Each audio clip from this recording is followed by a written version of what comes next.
Ladies and gentlemen, this isn't just the opening theme song to our post-fight show. It's also a lullaby after this weekend of mixed martial arts action. And I feel like we've been watching like 14 hours of MMA. It's just wild. But we're going to talk about everything that happened tonight between UFC Vegas 24, Robert Whittaker, masterful performance over 25 minutes over Kelvin Gastelum, and then Triller Fight Club. Jake Paul does it. Minute 59 seconds, TKOs Ben Askren, gets it done, and Jed Meshew gets his wish. We might be perhaps one step closer to Paul versus McGregor in the squared circle. I don't think it's going to happen anytime soon, but at least we're getting closer to that. There we go. I am Mike Heck. Thank you all for joining us. I am in wedding mode, still dressed up, but it's a big night. So there we go. Being joined by José Youngs. Hello, sir. Here with Alex K. Lee, Prince Positivity. Hello, sir. There we go. And our boots on the ground in Atlanta, GA, sat 100 yards away from the boxing festivities. Jed, what did you do tonight? I watched a concert, a very interesting, diverse concert, and then some fights happened in the middle of it too, which was a lot. Yeah, but what did you do? Because I was trying to gauge, since I've been covering so many UFC fights, I'm like, what would it be like to cover this event? And I'm like, we finished the co-main event. I'm like, what has Jed done? Like, I'm not saying it's a knock on you, but like, what acts did they give you? I ended up just doing like our play-by-play because there was no access, and even the play-by-play was weird because there were no fights. So I encourage you to go check the website. Most of it is me talking about musical acts that I've never heard of or that haven't been relevant in 2 decades. So it was super weird, man. Like, it was easily the weirdest night of my journalistic career. A lot of it was good and a lot of it was fun. But it's going to take me a while to even fully digest what the hell just happened. What was the rest of the media turnout like? So I can't speak entirely for it because I think there was a bit of segregation in the media. And by that I mean there were some people that had floor access. So like ESPN, I think most people by now have seen the like up close camera angle of the knockout. Like that's an ESPN camera angle. A couple of other things, but everywhere else, like I was just sitting up in the press box with like Ring Magazine and sort of all the other access things. There wasn't a ton of media. And ultimately that was probably the right call because access was super limited. Like you couldn't do anything, which was super weird. Like it was the most militant I've ever seen anybody about like taking video. Like that was just a hard no for them. I guess because the whole NFT thing, I'm not really sure. Super fun thing happened when I walked in. I'm walking in, I have my bag that has a camera with it, and they're like, hey, you need to cover your phone. And they gave me a sticker to put over the cameras on my phone so I wouldn't take pictures, despite holding a camera and pointing this fact out to them. And like 3 hours into the show, one of the like Triller guys comes up and I'm on my phone. He's like, what the hell is that? I was like, your people made me do this. Like, that's the dumbest thing I've ever heard. It's like, I agree, but they said I had to. So there was a lot of weird stuff going on. And like all of the video is theirs. Like nobody has a separate camera in the interviews. It's all the Triller Zoom. So really, I just got to soak in the ambiance, and boy, was there ambiance. Yes, Casey on the ones and twos is here as well, but I don't want the concert to end. Just keep the party going. I know. We're gonna go right back. You guys, You got such a better show than I did because half of that was pre-recorded. Like half of the things that you saw in this broadcast did not Who was happen live again? tonight. Who was live again? So, Black Keys and who else? Bieber. Black Keys and Bieber were live, so they bookended live. Diplo was the outro DJ and was live as well. None of the Mount Westmore stuff, all of that was not live. That was pre-recorded the day before on in the arena, just closed set. There are too many damn acts. I don't remember who all it was. Doja Cat, Second. Sweetie Sweetie was definitely live, but I think everyone is pretty aware that Sweetie was not actually singing live. That looked extremely poorly lip sunk. So but like the rest of it was all bits that were played video. And so I don't know, I didn't watch the pay-per-view, but I feel like it might be a little more palatable. But there weren't a ton of people at this thing. They didn't sell tickets to it. Like it was a closed event. So that was to be expected, but like it would have been way different with fans. I think the energy would have been super great and super high. There's a gunshot outside my window. That's fun. Yeah, it's just a good night in Atlanta. That's what it is. Jed, can you also? There's one thing I remember. I saw you mention on Twitter that the announcers, the commentary, that was just being broadcast throughout the arena the whole time. So, how strange was that? Especially considering some of the people they had on there. Oscar De La Hoya just losing his, just completely wasted. It was the best. Yeah. What else? How about yeah? It was great because I've never seen that at any other event I've ever been to, where like, oh, I got the broadcast just from my chair, not from up there. And it had to be super weird too, because I kept thinking about it for like, I know there were only three fights that actually happened that any of us saw, but it had to be really weird because remember when like the COVID first happened and fighters were like, it's weird at the Apex with nobody around because I can hear what the commentary team's saying. This was that, only if the commentary team had literally the stadium speakers to amplify what the hell they were saying. And so when you get to the Progress situation where Red Cat's just like probably took a dive, like I don't know. I can't say confidently that he didn't like his own elbow didn't hit him in the nads or whatever, and like that's why but it seems really suspicious that he wasn't trying to milk a DQ out of that, and the commentary team is just roasting him, and that is on the stadium surround sound while he's laying and getting stretchered out, and they're like, dude, why are you getting stretchered out? This is ball. Oh no. Oh because, no! like, if he wasn't faking that, like, can you imagine how upset that dude would justifiably be? Because like Mario Lopez is just like, I think this dude's a liar. It was AC Slater is calling me, a professional fighter, a liar. This is bullshit. It was so ridiculous. That's the greatest event of the year. Oh, it's so good. Man, that seemed fun. So it was, and I don't want to like make anybody think Triller was bad. It at the beginning, it really had a lot going for it. And I said this on Twitter. I would be really, really interested to go to another one of these when they have a crowd, because I think they did. We could get, if you guys want to, we can get super into a lot of our thoughts on it. They clearly were too heavy into the music thing. There was just too much of that.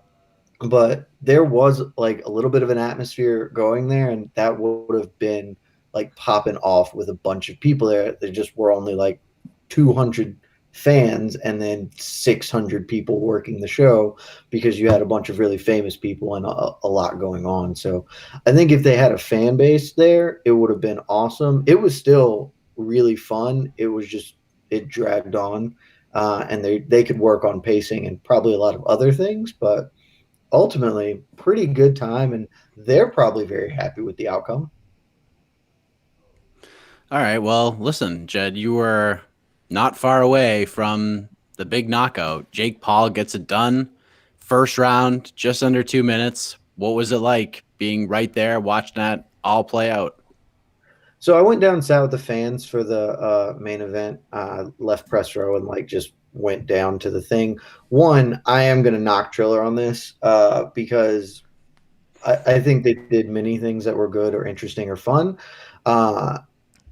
Apparently, after talking to some of their people, like all the fans in attendance won some fashion of a contest. I do not know the terms or how this was done, but I mean, they had like VIP fans, like you saw Evander Holyfield and Chuck Liddell. But like the fans in the actual just regular issue stands, they all won some kind of a Triller contest. And if I was them, I would feel a little bit like I got gypped because the food situation was not tremendous because it's not like Chick-fil-A was open. The stadium is closed functionally, so we had boxed lunches that were not great. I'm not sure that drinks were available. Granted, it didn't really matter because the crowd that was this group were largely teenagers and sometimes their parent chaperones. So maybe the drink thing didn't matter, but all of them are sitting like they were sitting 100 to 150 yards away from the ring because they were sitting in the stands and the ring was in the middle of the stadium with all of the thing going on.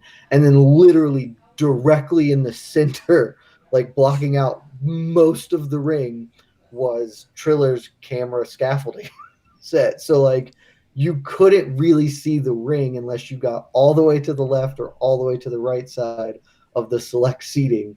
And mostly you were just watching two big screen televisions, and it was kind of booty. So I'm going to knock Triller for that. But I went down, I sat with all the fans or whatever for the main event. That's something I usually do for these sorts of things. And people were into it. It felt a little bit more like Ben Askren was the favorite amongst the fans to some extent. None of them really cared ultimately. Like nobody cared at all what happened. They just wanted to see somebody get got, and they did a couple of times. Like easily the biggest pop of the night, other than the Askren thing, was the slap fight replay. Like easily that was the biggest pop of the night. It's like, oh, so. But I mean, it was pretty cool. I actually got a pretty good angle from where I was sitting to watch it like clean. So even 100 yards away, I mean, it was still pretty obvious. And I would like to just some people have been saying really dumb things on Twitter. That was not a work. It was not rigged. Ben Askren didn't take a dive. Ben Askren got friggin' lamped, and he was saved by the ref because if the ref lets him go forward, he's just gonna get lamped again harder. Like that was done. As probably like you could have let him take one more because we know I'm always going to say yes to watching Ben Askren get got.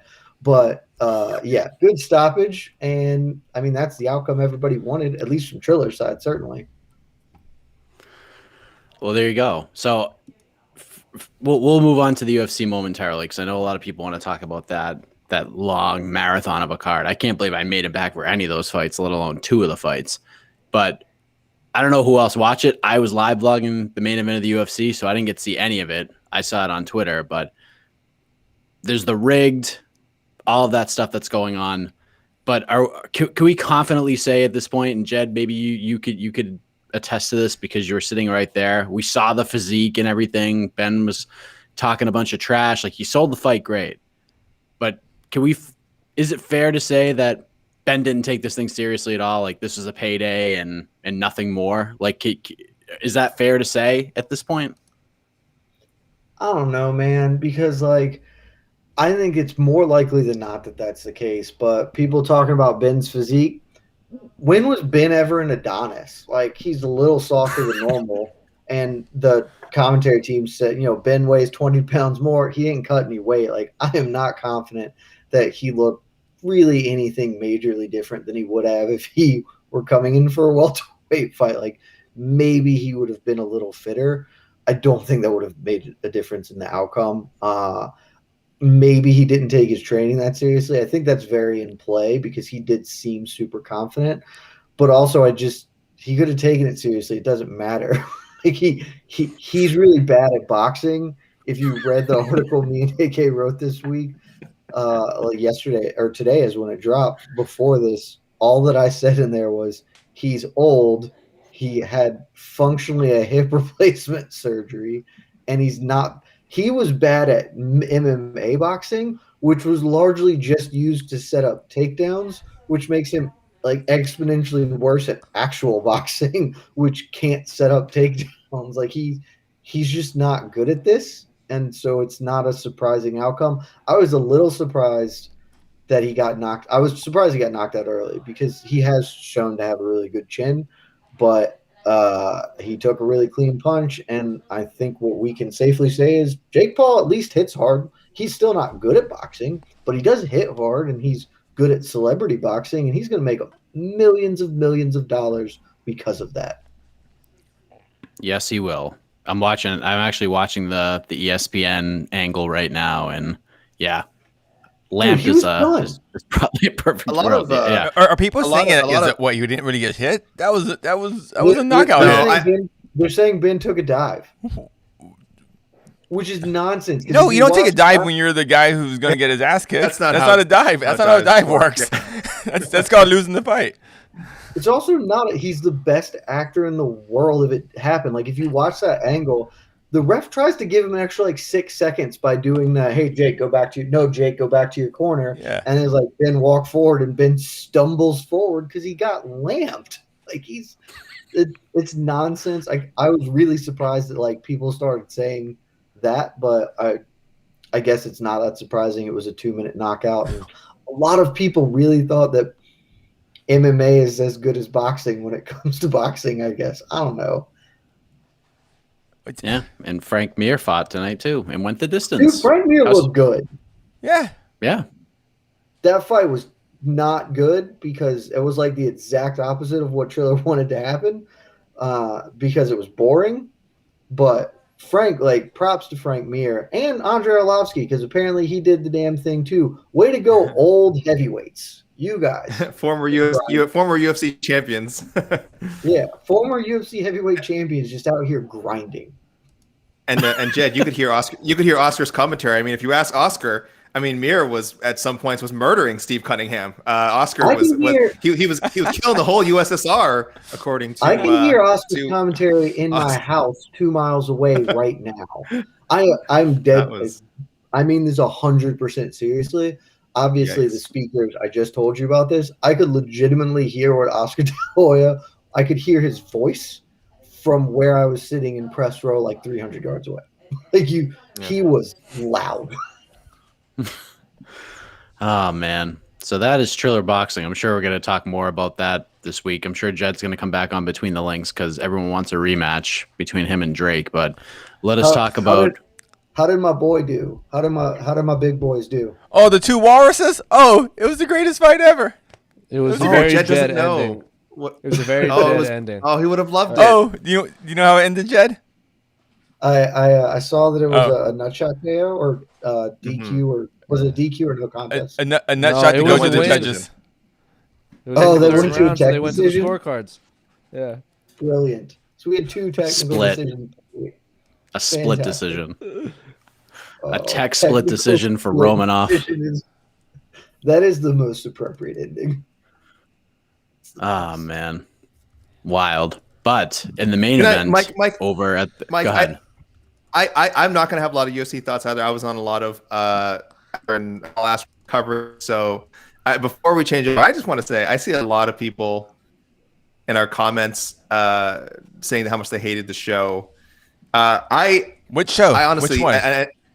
The Paul Askren show, the Triller #Triller Fight Club. Cool. And I mean, Jed's pretty much recapped everything, but I want to say, watching it from home, it was pretty enjoyable. I'm not gonna lie. Like I said, mileage may vary depending on the acts that you enjoy. Like if you're a casual fan, you like Justin Bieber, or you're a casual fan, you like the Black Keys, or you like who's the second performer again? Was it Sweetie? Sweetie. I don't even know who some of these people are. Saweetie. Excuse me. But again, I know a lot of our commenters. You guys are the real fans, the real hardcore MMA fans. So I love you guys. But you gotta remember this Paul Askren fiasco, whatever you want to call it, was not for people who were thinking, oh, maybe I prefer to watch Robert Whittaker and Kelvin Gastelum show tonight. It wasn't for you guys. It wasn't for the audience. This whole other segment. And in that sense, I think it delivered. I think Jed's right, though. They probably could trim some of the fat, maybe one or two less musical acts, maybe the way they spaced the fights apart, because it was one fight. It was just the Fournier-Raycon fight from 9 o'clock when the main card started to 11. One fight. And that fight was 6 minutes long. That was a bit much. Yeah, unless you're a huge fan of the first. And then it was Saweetie, and this who went right after Saweetie, because they did musical acts back to back, right? They had like 3 of them right there. Was it Saweetie then Mount Westmore? Then they did the Mount Westmore. Doja Cat performed. And Black Keys. That was after. That was after the second. That was after the second. I think there was a fight in between that. But either way, I'm just saying, I get why some of our more dedicated hardcore MMA fans are like annoyed by what they might have seen for the show, whether they watched legally or through nefarious means. But I just love the idea and the concept of the show, and like how they try to appeal again to this wider audience. I think there's something to it, and like we said, it's not perfect. I will be shocked if this does. I see some people saying, "Oh, there's no way this did more than $1 million." I'll be shocked if it doesn't do $1 million. It's gauche. Look, it's gauche to talk about traffic and clicks and all that crap. If a fraction of the amount of people that check this stories out in our sites, if a fraction of them purchase this, it clears $1 million easily. I think this beats the Tyson. They need to. Yeah. Oh, they definitely have to. This needs to sell 5 million pay-per-views to make money. There's just no way. I mean, they're all, they have other revenue streams coming in. They spent on this thing. Yes. It looks very expensive. It looks very expensive. But I mean, again, I think there's advertising. I think there's other revenue streams. But you're right. It does seem like they're no matter what, they're NFTs. Yeah, they're barely going to come out ahead. But overall, again, maybe we're just, again, we do work in the industry. I speak for myself, and we cover a lot of shows. But so maybe I like anything that's different. But I don't know, man. Thumbs up for me on the Paul Askren stuff. I can say it. Why is that like a shame to say? I thought the show ruled. I'm just looking at our comments. I know how I'm just massaging my comments for a lot of our more dedicated viewers. Someone just said, David Sandine, a regular commenter, said, shaking my head that I watched this and would hear Gastelum. Guy, we have assignments, all right? But let me tell you something. What? This is an assignment that I enjoyed and would do again. I would have chosen this one. In fact, I did choose this one instead. Look, this is not a thing that I would want every day, but honestly, it was freaking, like, a lot of it was really cool. Like, I don't have any love in my heart for Bieber, but he put on a good show for his 3 songs. It's like, like that was something worth watching in a live setting. Maybe it's just that I'm starved for live music and being outside around people. That could even be some of it too, but a lot of it was cool. They just need to turn the dials back some. Yeah, turn it up. More. It wasn't enough. Wait, turn it to 11. Okay, Spinal Tap. There's a dog behind you. Jed. Yes, there is a dog. Jed, I know you were tired. You did a hell of a job out there, whatever it is that you did. Not. And any final words before we let you off to Betty bye? Why are you kicking me off? This is bogus. You don't want me to hang out with you, Mike? I'm trying to do. You can hang out. You didn't. No, I'm trying you didn't to watch the UFC at all. You said you were exhausted. You didn't watch UFC. Jose hasn't said anything in a while. I'm just gonna pull at him. I'm just gonna lurk quietly. You want to lurk quietly? That's fine. Things that I was correct about, I will jump in and be like, "I told you." I didn't get to see it, but I told you. All right, fair enough. Well, we could talk about the UFC. We should talk about Robert Whittaker's performance tonight, because that was something. 50-45, sweeps the scorecards. Kelvin Gastelum, to quote the great Jim Ross, tougher than a $2 steak. I mean, Whittaker was landing everything on him, and Gastelum just kept coming forward. He kept getting countered and kept getting kicked in the head, in the legs, and the body. But Gastelum's tough. Whittaker looked fantastic tonight. There's no doubt he should be fighting Adesanya next after that performance. So I'll go to whoever actually watched the fight to get This guy. their thoughts. Jose, come on in, my friend. Your thoughts on the Reaper's performance. Who watched the fight? Bobby Knuckles, in my eyes, earned himself a title shot tonight. Well, he's gonna get fight Israel Adesanya next. Dana White has already said that's the fight that makes sense. Robert Whittaker responded to Marvin Vettori, said he needs to calm down. He can, like, Robert Whittaker actually honestly seemed to open to fight Marvin Vettori after he says he beats Izzy, which if he beats Izzy, that trilogy fight is going to happen for sure, because that would be another epic banger of a fight. But Robert Whittaker said, like, I ran the gauntlet, I fought all the contenders, and Dana White himself has said that fight makes sense.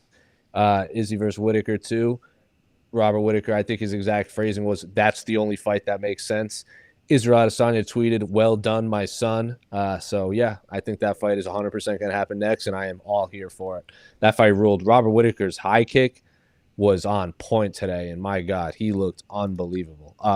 Well-deserved fight of the night. I think from what I saw, a lot of fights I had to tune out to watch some of the boxing matches, but, yeah, not the best counter program in the UFC could have put together. I watched most of the UFC fights, but there were some decent scraps. The heavyweight scrap that everyone keeps talking about on the prelims, that fight was fantastic in the first round.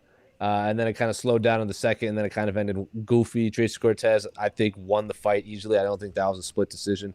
Bummer for Anthony Burchak, one of the OG Arizona MMA fighters. He got stopped right out of the gate. So, and then, of course, the Jakar close fell out. So, weird night for Arizona MMA, but not the best counter programming for the UFC, but good on Andrei Arlovsky. And then after the Arlovsky fight, I just felt like there was something missing with this card. I'm like, oh, yeah, Jeremy Stevens or Jakar Close would have been a banger of a fight, and we could have had time between the main events so we wouldn't have to watch them simultaneously. So, yeah, something was missing, and it was a banger of a lightweight fight in the co-main event. But unfortunate programming for the UFC for how these fights played out. And then Violent Bob Ross, of course, looked fine, I guess. He had good takedown defense.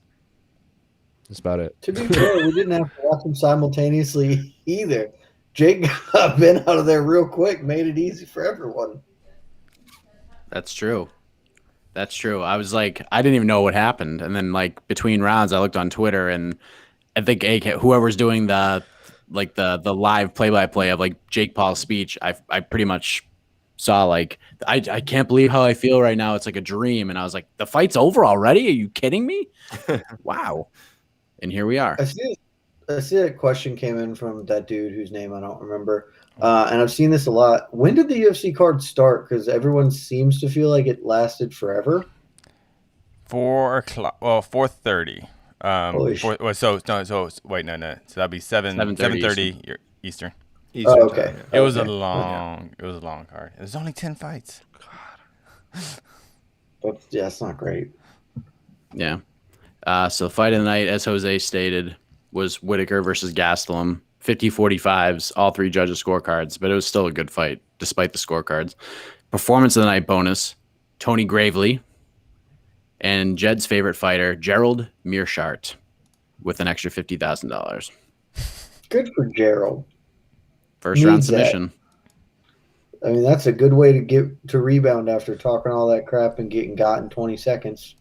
So I think Gerald also now has the most submissions by a UFC middleweight. Yeah, that's pretty good. That's not bad. There's a lot of good names that come through middleweight. A lot of good submission guys. So good for Gerald. AK, you say that, and then when you attach Gerald Meerschaert's name to it, it makes me immediately think that that is a meaningless stat.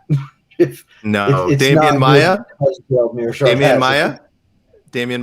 Antonio Carlos Jr., Shoeface. Damian Maia spent most of his career. Why are you pooping on this? Why are you pooping on this? Why are you pooping on Gerald's achievement? Why are you doing this? Don't be that guy. Because Gerald can grow a beard and Jed still can't. Okay, hold on now. I wasn't fishing for that. Jose. What's we don't fishing? Need to. That's not fishing. That's honest. You guys are getting along so well. You were getting along so well. Is this round 6? What is going on? Either way, it's a fact. Meerschaert now. I think that's a fact. Yeah, that's not being offensive. UFC. 6 UFC submissions, the most in UFC middleweight history. That's a fact. However you want to frame it, just a fact. Yeah, That is a facts fact. are facts. He has a lot of submissions. Jed Facts are can't facts. grow a beard. Ben Askren got knocked dead. Life goes on. Uncaught He didn't for, get gentlemen. knocked dead. He almost got knocked dead. Oh, He was saved from being knocked dead. I still can't believe people think that was rigged. Like, he got hit in the head It's hard. people that think it was rigged, or people It's that try to come up with fan theories or TV shows. They want things to work out the way they want things to work out, and when they don't get what they want, they throw a tantrum in their mind and try to make sense of reality. Yeah, it's so weird. It's so weird because I remember when the fight was first announced, the immediate reaction was, "Oh, this young guy is going to knock Ben Askren out. Ben Askren's not a boxer." That was the immediate reaction. And then now that we're here and it happened, if you're like, "Oh, it's fixed," I'm like, "But everyone, that's what." It's like when McGregor knocked out Cerrone. Everyone's like, "Oh, Cerrone's just getting set up for this fight for a payday. He's going to take a dive." Or, no, sorry. At first, like McGregor's going to knock him out, and then after it's like, "Oh, Cerrone took a dive." I'm like, "You predicted a knockout, so why is this outcome so unbelievable now?" It's so weird. I don't understand. The first maybe 2 punches Jake Paul threw, I'm like, this is not going to go well for Ben Askren at all. He was like, he whipped those in, and he was missing by like centimeters. And like, he touches Ben Askren, he's going on his ass, even if he doesn't get knocked out. He's a 22-year-old kid who's like cuts down to 190. Of course, he's gonna hit harder than Ben Askren. Also, Ben Askren has no defense. This is a dude who got tuned up by K1 Damian Maia. Like if anyone watches, I don't know if any of you guys have watched it, but if you watch the Frank Mir post-fight press conference, he talks a lot about the difficulties in the box. We've all interviewed Frank Mir before, so you know how well he is at like breaking down, technically breaking down MMA fights and striking everything. He does a very excellent job of breaking down why it's so frustrating going from MMA to boxing. Like, it's the leg placements and how, like, if you shoulder roll in MMA, you can throw a leg kick or you can go for the underhooks, and he just couldn't do that. And it's why he's like, Steve Cunningham just pieced me up because I struggle with the head movement of boxing and like the foot movement of boxing. I think after this, go watch Frank Mir's breakdown of boxing versus MMA. And it's a very interesting take.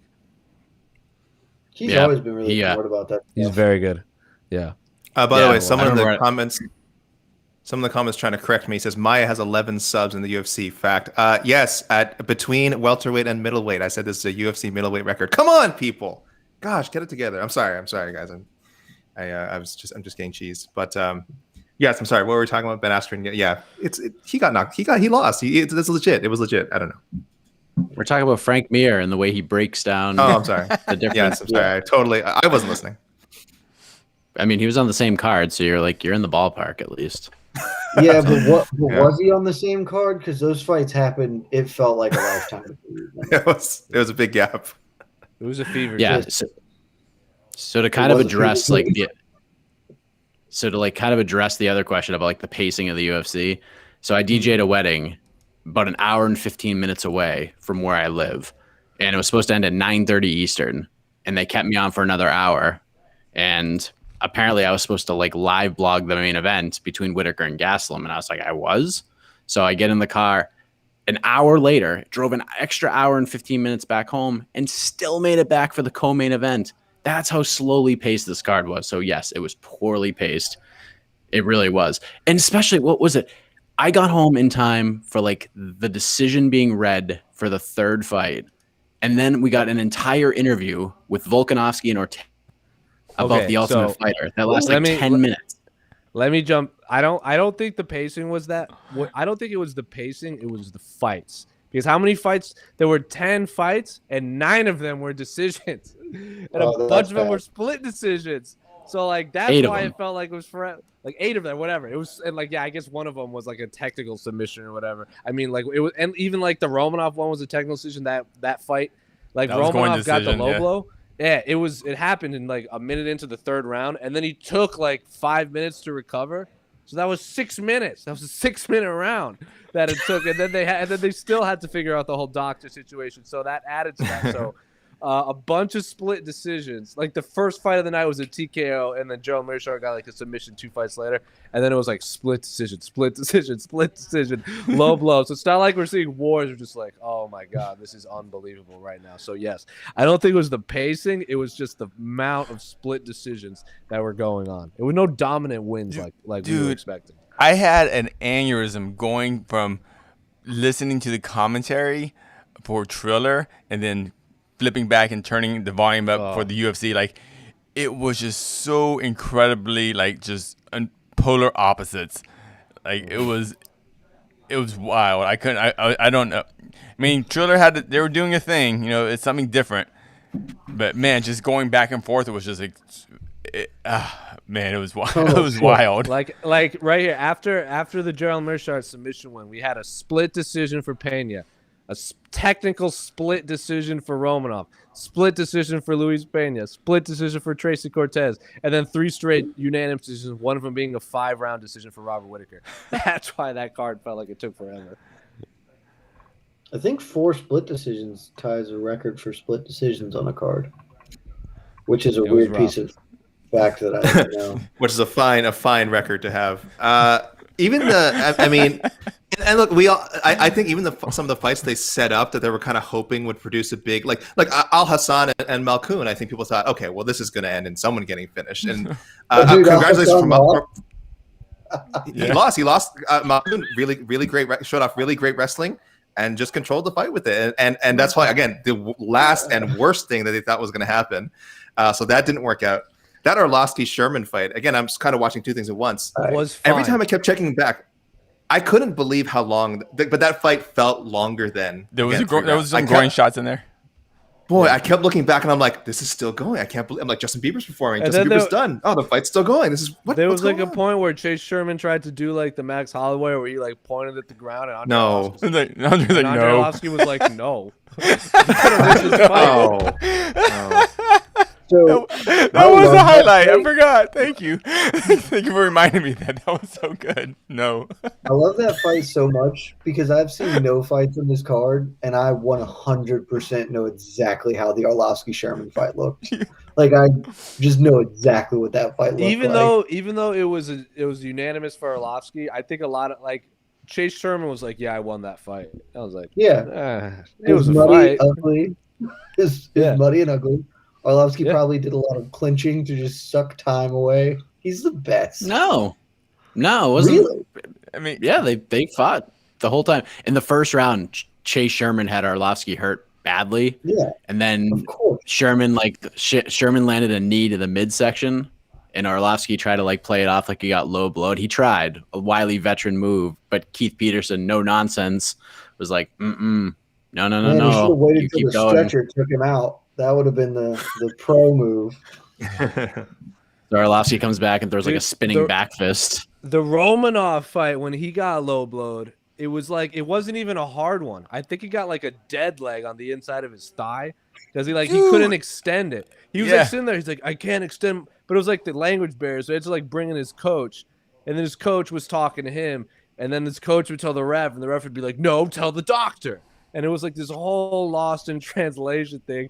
He's like, I can't move my leg. And then Espino's like, are we going to keep fighting? And then all of a sudden they're reading the scorecards. He's like, what's happening right now? And then he lost. And he's like, what the hell is going on right now? I thought I was about to win this fight. So Jed picked the right fight. It was some fantastic grappling in that first round, though. Yeah, like Romanov took him down, and then they climbed back up, and then Espino just like hip tossed him to the canvas, and it was just like I could feel the canvas shaking through my. It was just like hip toss, like the camera just like shook about the amount of meat that was just bouncing around in there. It was fantastic. 10 out of 10. 10 out of 10. That would have won fight of the night if it didn't end like that. It should have got fine. Okay, we got to talk about actually the most important, the craziest event of the whole day, to be honest. Dude. Oh, thoughts on Jeremy Stevens knocking out Drakkar Klose. Jeez Louise, dude. Let me hop on this one. Drakkar Klose. Let me jump on this one first because we're when we every it's typical fight night. Before we do the weigh-ins, we do a stare down post, that kind of stuff. And sometimes the stare downs are pretty uneventful, and that's why on our site you guys will just see UFC 23 down video. So this one, I'm like, oh, this is kind of eventful. We had the shove, but I didn't think much of it. We made a video just for the shove. Post just for the shove. And we're like, oh, okay, whatever. That story's over. It's nothing. It's a cool thing to watch. Never would I have thought that Jeremy Stephens, as powerful as he is, as much of a KO artist as he is, would shove a man so hard that he would KO him before the fight started. So it's pretty. If everything that Drakkar Klose is claiming is true, he says he immediately felt numbness in his neck and in his hand. So it sounds like there was some sort of nerve issue, some sort of whiplash, possibly from the unexpected shoving. If all of this is true, man, that was a super effed up thing for Jeremy Stephens to do. We talked about this before the show that Jeremy Stephens likes to get hyped up. He likes to get hyped up. He likes to get himself in the mood to smash his opponents. But maybe he went a little too far this time. I almost feel like there could be legal ramifications. I don't know. It's very rare that you see fighters sue other fighters in these kind of situations. But so from Drakkar Klose said it was a cervical sprain of the neck, and actually he was diagnosed with a concussion from it. Because you gotta remember too, this is right after the weigh-ins too, so he is dehydrated, so that brain is bouncing around a little more too. And I don't know, take a hard shove when you're not expecting it, right into the chest like that. Dude, that's gonna mess you up. His hands were behind his back. Like he was standing there with his hands behind his back when he got shoved, so it's not like he could even brace himself. Yeah, I mean, I get it. Yeah.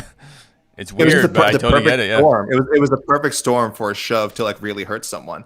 And I'm appalled by a lot of the commenters on our site who are like almost I would say 9 out of 10 not condemning Jeremy for the shove, but for going like, man, Klose, what's wrong? Like either what's wrong with this guy, how soft you have to be taken up by a shove, or he's faking it. He must have had some other issue and he wanted to get out of the fight. I'm like, I've joked about this before, but like, man, our some of our readers or some of these fans on social media who say this stuff, these must be the smartest, most perceptive people in the world if they can figure these things out based on this little information. I am impressed by how they can these online detectives. These guys are geniuses, and I just my mind doesn't work that way. All right. What else we got? Yeah, I just hope Drakkar gets the show and win money. Yeah, I watched that face off and I was just like, what inspired the push? Like, what did Drakkar say? Like, was there anything? It's Jeremy Stephens. That's literally Jeremy Stephens has done it a million times. That's all I can come up with. No, Jeremy Stephens, he posted on Instagram before Drakkar Klose was out of the fight. So I think last night he just said, "You get in front of me like that. That's disrespect." That's all I want. Yeah, Jeremy Stephens. You get in front of me. It's with a your face off behind your back. Yeah. Wait, it's a face-off. You're disrespectful. What are you supposed to do? Yeah. How dare you look at me, sir?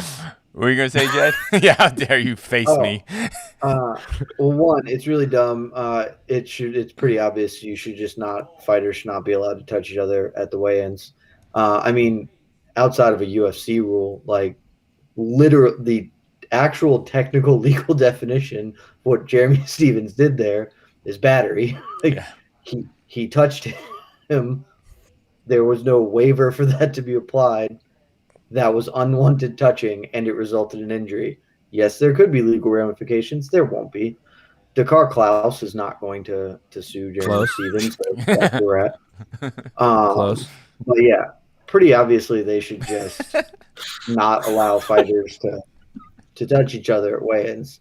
But I'm not nearly as concerned about this because we all know how that's going to end. I do want to know Dakota Bush has an interesting nickname. And did Bruce Buffer say that interesting nickname on ESPN Plus? I had the same question. Jose? I watched a lot of the fights in the mute, so I don't know. I'm pretty confident he didn't. Yeah. I'm pretty well.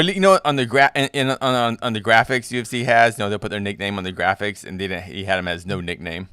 So it'd be tough for them to put that as the graphic, but I could see Buffer maybe sneaking it in there. Because it would be a little harder. I feel like if you're just watching, like it might not register. You might be like, "Did I mishear that?" Hey! Take those dirty nicknames to Triller. Okay, that's Yeah, exactly. That's true. This is Ben Askren. This is not family friendly. Fights. Family Nicknames for that are for sports where we lose the fights to a shove and a stare down. This is a civilized sport. Oh boy. Sport of kings. Even put it. You could even put it before the first name. It's still funny, but it's just not as.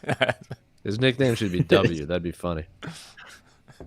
Yeah, that's interesting. Dakota W. People, Bush. for anyone asking what is the nickname, let me put it this way. Jed and I had to write about this guy for Misfits once, and the name did not make it past our editor above us. And so the only way we wrote about it was his name is Dakota Bush. His nickname is exactly what you think it would be. So there you go. That's how we'll leave it for now. It's the opposite of what's on my head. Perfect. There we go. Like if you would describe my head, comments, people. it'd be the opposite of how you would describe my head. Bush. It is in the comments. If you were watching Triller, think about what the commentary team would think is the. Are we still funniest talking thing about this, my guy? imaginable. Yeah. We're going to be talking about this for weeks. Our comments. You gotta get on board. Oh, the comments are off the chart. All right. Do we have any questions? No, none. Do we want to talk more about Dakota Bush's career? Just so we can.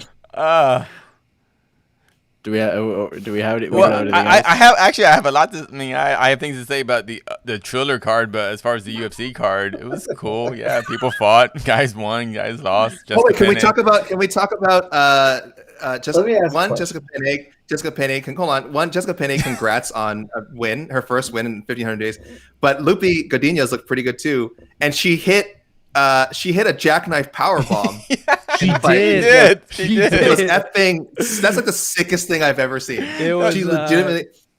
How did she go ahead, Jose? You probably watched a little closer than I did. She was working from the bottom for a submission, and her opponent was like, "You know what I'm gonna do? I'm just gonna turn into Kevin Nash, WCW, and just like slam you on the ground."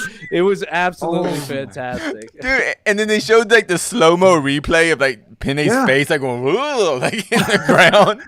It was so great. Awesome. Lose the fight. How do you? If you win, is that like? Isn't that just a win? You automatically. Have you seen Kevin Nash wrestle? It doesn't always work out for him, my guy. A lot of Lupa only got a 2 count. It was close, you live in Atlanta, my man. You live in the city. He made a name for himself. Yeah, it was a great near fall. Yeah. That would have been the finish for me, Casey. If I was booking that would have been the finish. I thought they went a little bit overboard. I thought they kind of that the heat peaked there and they should have gone for the finish. But whatever. I'm not a. Oh, dude. But it was a really close. It could have gone the other way. It was a super close. I hope they put that move in the Baba O'Reilly special they put before the pay-per-views. Yes. Oh, that was so good. Thank you for bringing that back up. I had so many bad memories tonight, but that was a good one.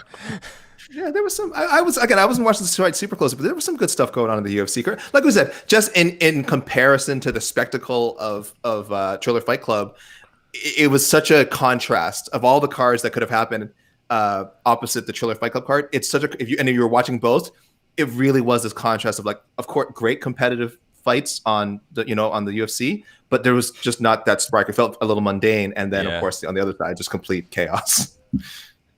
Jose, in the main event, like I saw nothing. Obviously, was it just that Whittaker was that on point, or did Gastelum look flat? Like it was Whittaker on point. No. Whittaker it was Kelvin Gastelum was not flat whatsoever. Like Kelvin Gastelum beats every middleweight not named Robert Whittaker and Israel Adesanya.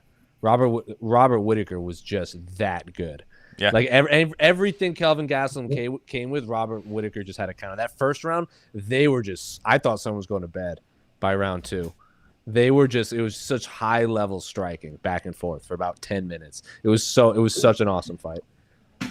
Whittaker landed in the first round. Whittaker landed this super clean left hook, and then before Gastelum could even react to it, he came up the right side with a kick right in his face. Yeah, and he does it all the time. He almost That lifted Robert Gastelum Whittaker- like off the ground. It was Yeah. crazy. Robert Whittaker's high kick he was firing on all cylinders. Like he could throw that whenever he wanted and find a home. It was like a jab, dude. It was like a jab tonight. Yeah. It was crazy. Okay, so then the next question, which now I'm just taking over hosting duties. I got this. Sure. Go back. I got this. So, all right. I mean, we know what's going to happen, right? We know, obviously, Dana White apparently said that that's the fight to make. But are you now more interested in watching? 100%. 100%. 100%. Yes. I said after their first fight, I still think Robert Whittaker and Israel Adesanya are the two best middleweights in the world. And if they fought 10 times, I bet it's like 66-4 Izzy. I'm not sure. I don't think anyone beats those two at middleweight. Have you heard of a man named Yoel Romero? He's a light heavyweight. Oh, He's a light heavyweight in Bellator. he did it. Oh, can we talk Bellator? We should, I guess, a little bit.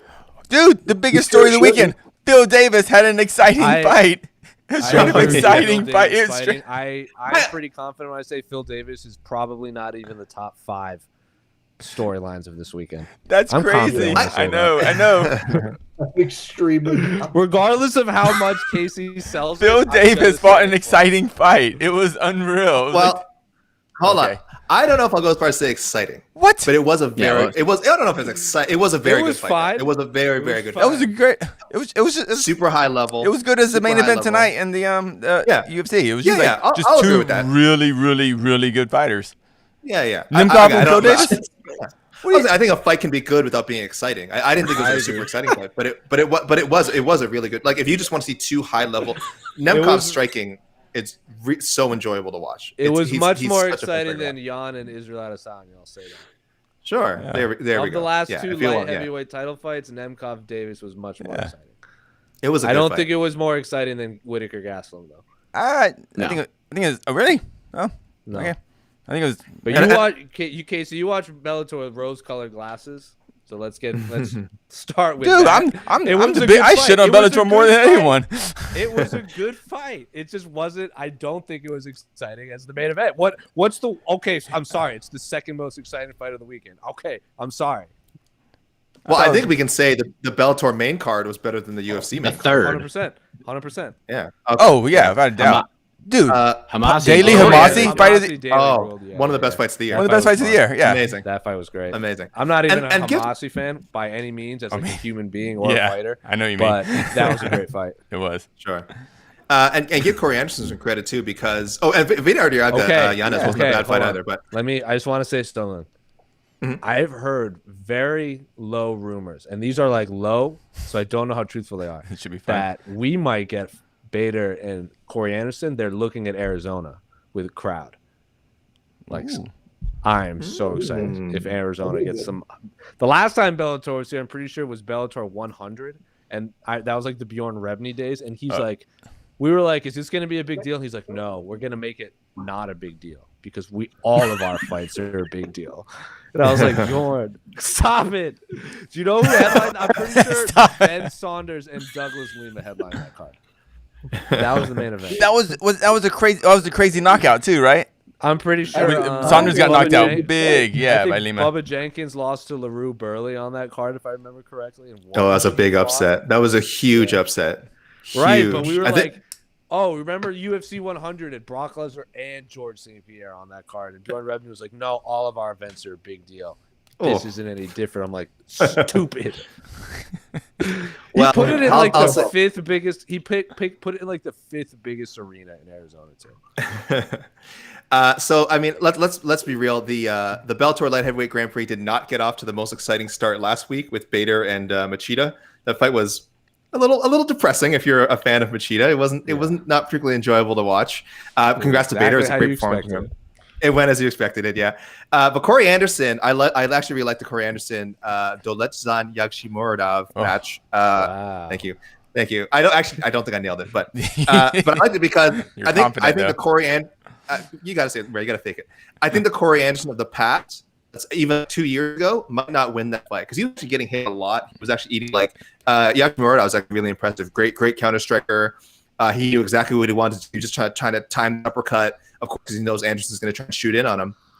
But Anderson was really patient. He got caught by the uppercut a few times. He kind of changed his timing.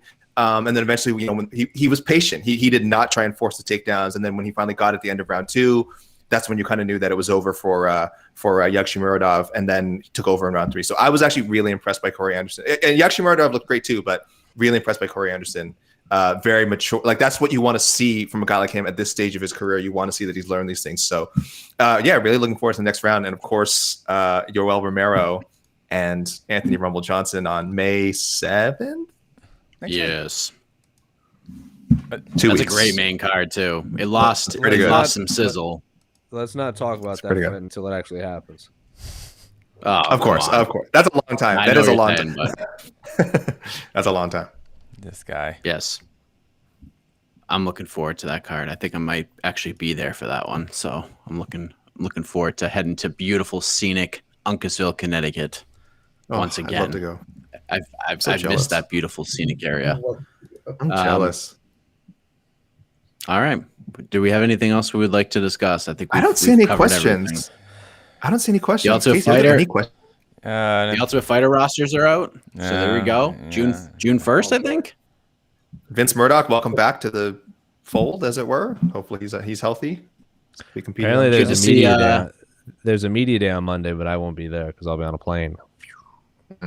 Good to see some You're going New to England. Jacksonville, aren't you? Yeah, buddy. Who's there Good from to New see some England, New Mike? England. Go ahead. Kemron Lachinov is the middleweight from Springfield, Mass, and one of the best prospects in the sport, in my opinion. Going to be part of the bantamweight. 5-0 Mitch Raposo. Really looking forward to that. That kid is legit. He's more of a flyweight, but he's had to kind of fight most of his run at 35 because like opponents fell out like the day of fights like 3 or 4 different times.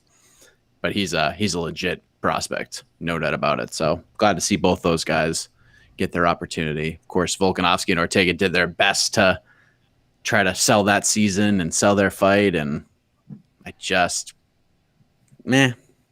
okay. Tough Just never get them die. in the cage and fight. Yeah, Tough never die, boys. they tried, but it should be When- fun. Tough Never. stack. When is that happening? Do we have a June- date when it's coming out? June 1st. June 1st, I believe, is the first episode. And then you get probably 10 weeks of episodes, and then Sweet. So I have got like 6 weeks to catch up on all the previous seasons of Tough. Yeah, just binge it. Just hit that binge. Don't forget the China season, which is not called The Ultimate Fighter, so you got to be careful. It's called something like The Perfect Warrior or something. So you're gonna have to, and I don't think it's on Fight Pass, so you're gonna have to stream Dude, that that's such a nefariously. better name. The Perfect It's Warrior. something like that. It's something like that. That season was Such a better hilarious. I watched every episode of that, and it was. You so watched every episode? I- I've only saw like it was- the, I watched that whole season on purpose because of how hilarious it was. Jed, the first episode, they put them through the ringer like an MMA camp, and one of the guys just can't handle it because he's not even a fighter. He's a yoga teacher, and he's using the Ultimate Fighter to. He's like, I want to use this to become famous. Like he openly says it. Like he's like, I don't want to be a fighter. I'm just here for the fame, and he's just like, I can't do this. And then after episode 4, the coach they all of a sudden one of the coaches leaves, and they bring in Kung Lee and his team. Who Kung Lee's the Dana White of the season. Kung Lee just brings his team to coach, and then Kung Lee eventually did an interview on MMA fighting where he's like, that coach didn't know how to train MMA, so we had to get rid of him. Oops. And Jed, don't forget also Tough the Smashes, which is one of the best seasons. That's It's just Smashes. UK versus Tough. No, it's the Smashes. No, is it just No, Smashes? it's it's the just Ultimate Smashes, Fighter bro. Smashes, not the Ultimate Fighter the Smashes. You noob. I think. AK, you I think the noob. series- You Whoa, whoa, noob. whoa, whoa, You whoa. casual. No. I believe the series was called The Smashes. It's No, Tough Smashes. I'm looking at IMDb right It's now. called, it is called The Smashes. That might not be. See, here's the problem. accurate. You want to know? You want Yeah. to see the theme of these shows? I say something that is 100% factual. No one believes me, and then it turns out to be a Yeah. fact. Get with the No, flow, it's wrong. No, planet Earth. no. I just told you you're wrong. It's called The Smashes. I Nope. just told you it is. Nope. I looked it up. And Incorrect. you are. No, I know why. I'm AK, and it's called Smashes. You're correct, Jose. Kamada. Thank you. Thanks. I like my headphones. So it's been a great show, guys. I'm Oh, AK wow. Lee. See, AK here's the thing: AK if you go by Brazil. Wikipedia, it's Three the Latin Smashes. If Americas. you go by UFC.com, it's just Smashes. But It's a the Smash. play You're on right. the- Yes, It's a play exactly. on the 130-year-old cricket rivalry that we all know. Yeah, so cricket. well. I'm sorry, not rugby. Yes, of course. But that's a great season. Really, really good season. All right. When did y'all I think stop we're done. watching stuff? Never, Season 5. Season 5? never. Good for you. They're playing us off. When they stopped making them, that's when I stopped. I think we're done. What a Kelvin what a busy night Gastelum versus indeed. Jared Cannonier. Make it happen. Of course, That'd be matchmaking great. will be discussed Yeah. tomorrow. On to the next one. Myself and AK will try to Who's decipher gonna all knock things Jake that Paul with, happen. bro? I don't What? think we're gonna touch that one. Oh, come on. You got to give Jake Paul an opponent. They Dylan tried to Dennis. set Give him him up Woodley. with that dude who's like not a Dylan bad Dennis. boxer on the card. Dylan We got some listener suggestions for Jake Paul. So there you go. So that's covered. That is covered. Don't worry about that. All right, You can't we'll put discuss. Dylan Dennis in there with him. Dylan Dennis will get obliterated. Yes, he would. Like The Woodley idea is Like, interesting. I don't hate real that. obliterated. I love the idea of becoming a millionaire by beating up jiu-jitsu guys. This is great. In the ring. What an absolute game. All right, we're out of here. Good night, everybody. You crazy animals. Happy birthday, AK! Nope.